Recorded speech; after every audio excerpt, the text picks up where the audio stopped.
Hey guys, it's the Chad, your C10 truck nerd. Well, by now, most of you guys know that I'm a huge connoisseur of old 67 to 72 GM trucks. And when I say connoisseur, I'm talking about me being, down here on the ramen noodle budget, not up top on the filet mignon. But even though I'm down here, it still doesn't mean that I'm not gonna pass on some trucks. There are just some so bad that even I won't buy them. So in today's video, we're gonna go through and talk about maybe how much rust is too much, some of the warning signs you should be looking at when you're going out to buy your first C10, maybe trucks you should be looking for to invest on, and again, the trucks I just say absolutely no to.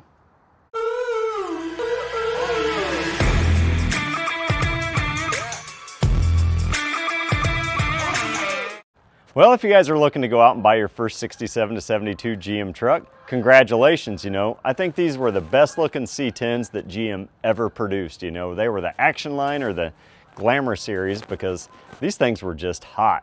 Now, I'm fortunate enough to live in Kansas where we have almost an unlimited amount of these old C10s because we're very agricultural, because all these farmers would have 3 or 4 trucks. They'd wear one out, go throw it back in the tree row, and these things have been rotten for the last 20 or 30 years.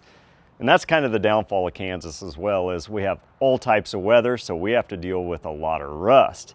So that leads me into how much rust is too much, potentially what are some other warnings you guys should be looking for before you go out and purchase that first C10, because if you aren't doing your homework, you can really screw yourself. So let's say you go through and found a really great truck on eBay, Marketplace, or maybe even an auction. But one thing I'd be very concerned about or doing my research on is the paperwork or the titling of that truck. So here in the state of Kansas, we're pretty fortunate. If a vehicle is over 35 years old, you can go through and purchase it on a bill of sale without a title, as long as you did buy it in the state of Kansas. Then you can go through and apply for an antique title, get it insured, and then you can tag it and put it back onto the roadway. But every state's a little bit different. I know there are some states like Georgia where you can actually go through and register the vehicle just on a bill of sale, but it may be hard to sell that vehicle out of state without a title.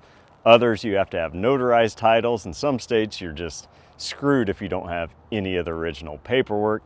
So do your homework, make sure you know what your laws are in your state, and can you get a title? And potentially, if you're buying an out-of-state vehicle, is that gonna be kind of a big issue when you bring it back into yours? Alrighty, so let's say you do have a title for the truck, and that's a big win, but now we need to inspect it.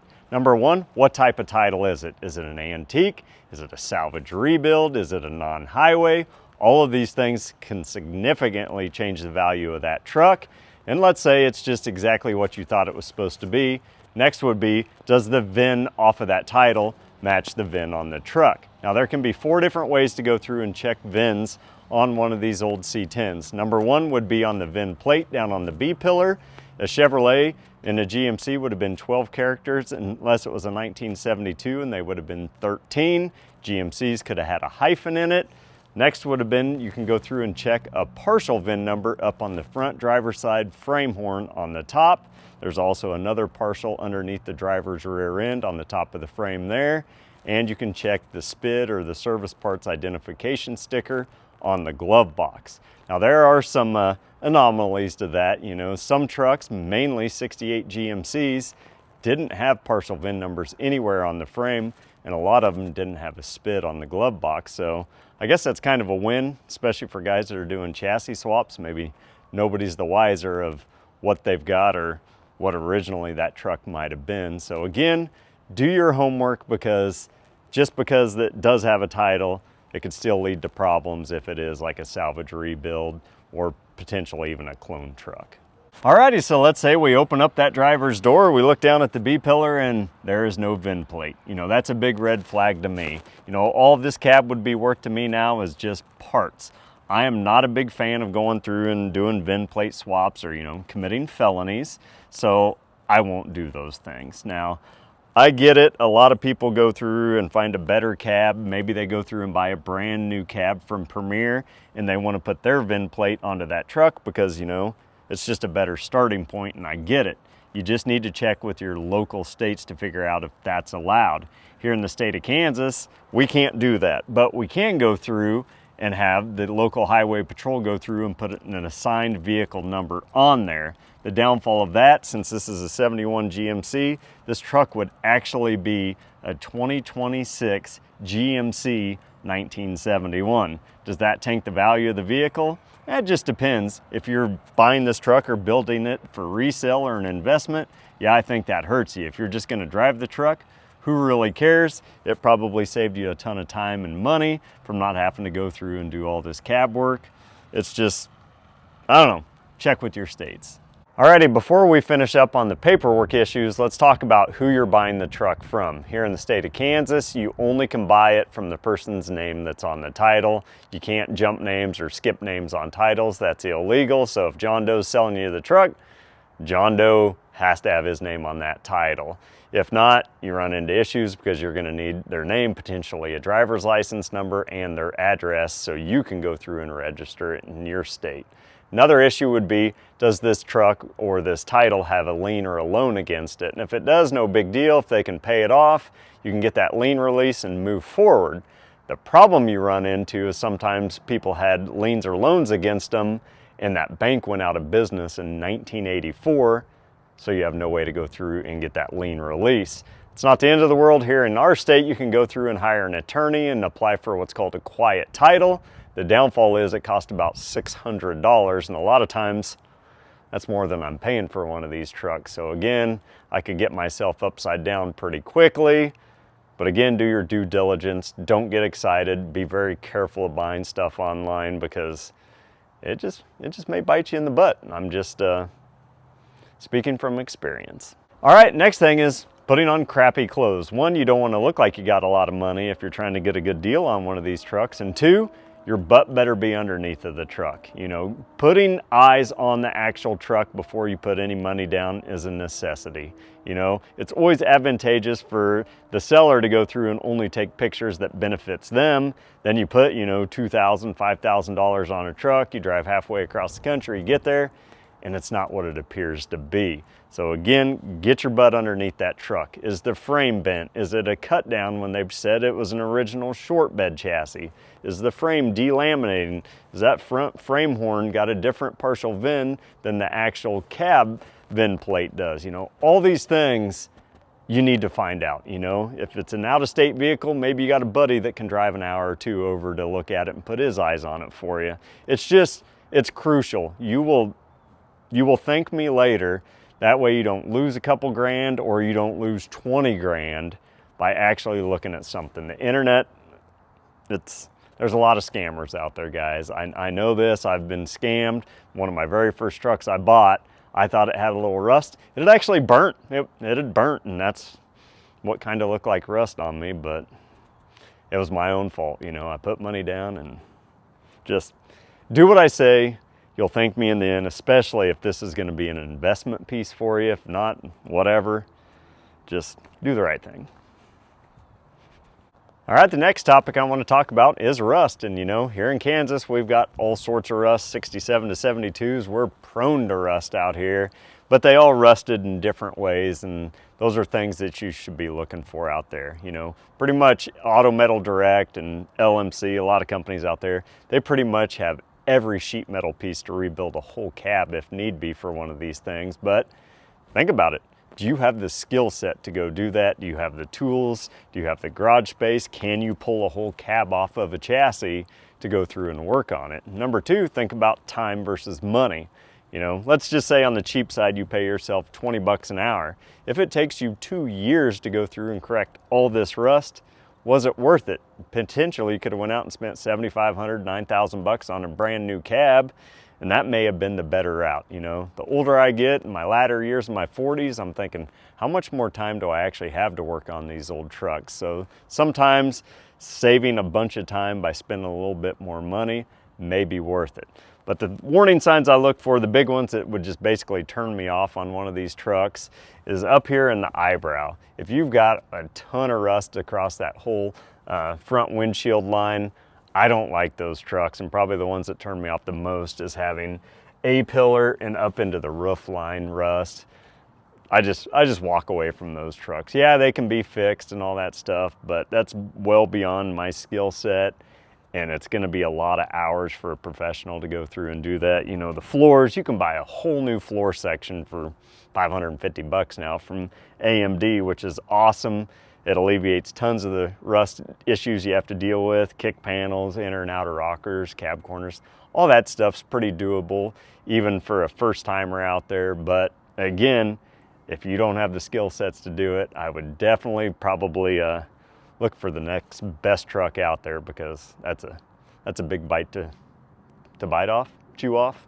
It's a lot of work. That's what I'm trying to say. All right, so next let's talk about the chassis, and a lot of things to consider on this one. You know, are you just looking for a cool looking old truck with cool patina? Might be a 3/4 ton, but maybe you're going to go through and do a frame swap with a 1/2 ton. Another option you may be looking at on a high-end build is doing a full frame replacement, such as, you know, a custom chop and block, roadster shop, you know, $25,000+ frames, but they're built the way you want that truck to be. Or maybe you're just going to go through and take a long bed and swap it to an original short bed chassis. So all different things to pay attention to. So even if you have a bent frame on one truck, but you know you're going to do a swap, or you're going to take that 1 ton or 3/4 ton, make it a 1/2 ton, yeah, maybe it's not a big concern. But if you are going to be keeping the original frame, again, making sure it's not bent, it doesn't have any delamination anywhere on the frame, you know, all these things, potentially it's already been cut to a short bed, get under these trucks and take a look at it. You know, some people are like, oh, this is a great truck. Chevy's had coil springs. Well, they also had options for leaf springs, so pay attention to those things too, because lowering a leaf spring truck costs a little bit more money than coils. So again, do your homework. All these things can change how hard something may be or how much something costs in the end. All right, the next thing would be a Chevy versus a GMC, and I don't know, guys, I think that's a personal preference. You know, I think C10s, the Chevy side, they are in much higher demand than a GMC is, and I think a lot of that's just aesthetics. A lot of people don't like the 4 headlights and the chrome grille in these GMCs. Some don't like the leaf springs there, and truly, I think Chevys are just, they're what's hot right now. Even though the GMCs, I kind of prefer a GMC because they had more bells and whistles to them, and they were just different. Everybody's got a C10, not everybody's got a 1500, but again, you could probably save a ton of money, not a ton, but you could save a lot of money by going out and buying a GMC and then cloning it back into being a C10 if you want it. Again, that could hurt the value, but think about how much money you're saving in the beginning to go through and get what you want. As long as it's just a truck you're gonna keep, who really cares? But I don't know, GMCs are pretty cool if you ask me.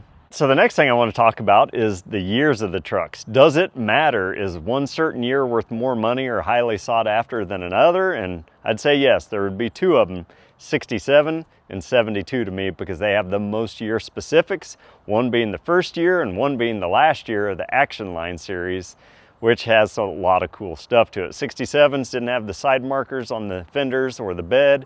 Most of them had the small window, a lot of year specific stuff to that. And then 72 had the 402 big block, the Cheyenne Super. You could get the Highlander package, year specific doors, door panels. So a lot of cool stuff there. 69 and 70 was the most produced trucks in those 2 years. I'm not saying they're not in demand, but to me, it doesn't really matter. If I've got a 71, 72, my favorite 2 years of it, disc brakes up front, but nothing's stopping me from cloning the front end to being a 67, 68, which I love the slant nose hood. Again, it's just a personal preference out there, but I'd say 67 and 72, by far the most popular years. So the next thing to verify on the truck that you're looking at is it a clone truck? You know, it is pretty easy with 67 to 72 GM trucks to interchange Chevy parts with GMCs. You also can go through and change the appearance packages by putting a 67/8 front nose on a 71 or 72. Now this can change the value of the truck because it's not what it appears to be. So again, verify that the title itself matches the VIN and what year you've actually got, because again, that could depreciate the value of the truck, or who cares? You got a great deal on a truck for the right money, so it is what it is. All right, another topic to pay attention to is a short bed versus a long bed. Now, we're talking original stuff. And yes, a short bed, a true short bed, is going to be worth more money than a long bed. But I'm not one that goes through and buys investment trucks or trying to flip stuff to make a bunch of money. So I have no problem taking a long bed, cutting it down to a short bed, and enjoying that truck. And truly, cutting down trucks is very, very common now, because people just don't want to pay the crazy money for an original short bed when they're going to restore the truck, or they just like the looks. Since it's a patina truck anyway, they'll just leave it be. And we've got companies around Oklahoma that you can drive a truck in as a long bed 1 week. A week later you come back and it's a short bed and costs you anywhere between $2,000 and $2,800 to have that done. So it's a pretty affordable option to not go through and spend an extra 10 grand just because it is a factory short bed out there. But it can dictate value of the truck, especially if it is an investment piece. They don't want to see that fish plate in there. It's not going to match the SPID any longer there. But again, it's what you want out of that truck. But I am definitely not afraid to cut trucks down. I think it's just a great way to save money. All right, so the next thing to consider is the driveline or the power plant of these old trucks. And I'd say 9 out of 10 of them that I buy, they don't have an engine or transmission. I don't know why, where do these things go? They just get taken out and then the project stalls, I guess. But does it matter to you? You know, do you want that factory 283 in the 67? Do you need the 402 big block in your 72? Are you trying to stay with the numbers matching truck? Or are you just going to rip all this crap out and stick an LS or an LT in there because you want pure power?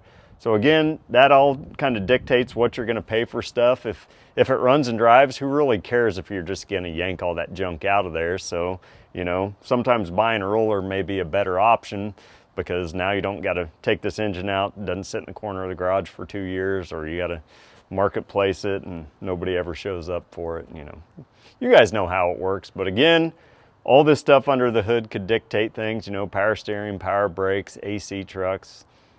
It all comes at some monetary value to somebody.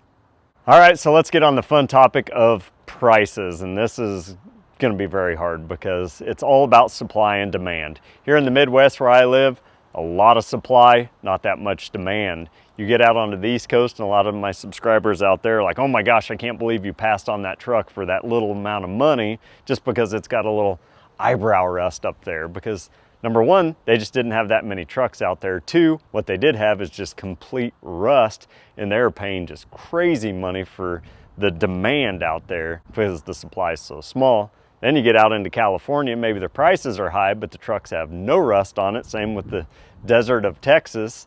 So there's just a lot of things, you know, dictate pricing on that. But again, if you live out on the East Coast, if you happen to have a buddy that lives in Texas, Kansas, whatever, start paying attention to trucks over here.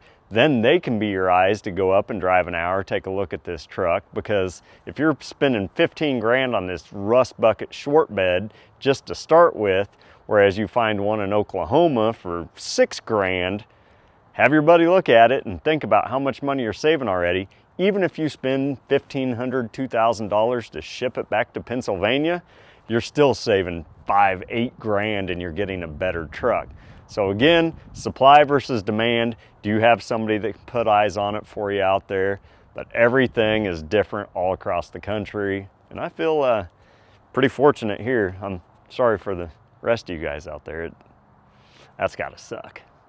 Well guys, I hope some of this information can be beneficial for you guys out there buying your first C10 or maybe your 10th of the year. You know, there's hoarders out there like me. But again, it's all about supply and demand. I'd say save a bunch of money if you're just going to completely transform this truck or clone it into something that it's not. But if you're looking for a good investment piece, yeah, probably look for those Sierra Grandes or the Cheyenne Supers that are all original and go from that point. Because again, high-end collectors are going to know the difference of a clone or something that's not original. And it could bite you in the butt. But again, build the trucks that you want for the money or the budget that you've got. If you guys haven't, please hit that like button, subscribe to the channel, and make sure you come back, because I'm just full of worthless information, or at least information that tens of you guys want to hear.